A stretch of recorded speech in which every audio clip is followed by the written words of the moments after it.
Hello सांग मैंने welcome करुँची मई आनंदर mini blog को। आज देखी आपण मानक एठी क्यों क्यों ठाकुर मैंने अच्छा केमी पूजा करा जाए। आपण मैंने देखुथिबे सामने मदन गोपाल आउ राधाराणी तांको पाखकु महावीर हनुमान।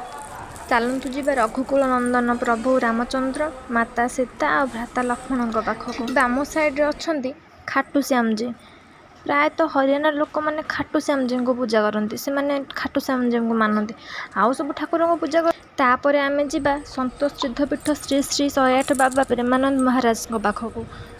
एठी बाबा कठ भी स्थापना करा जायछि। प्रायतः एठी सब बेले सजा होगी रुहे।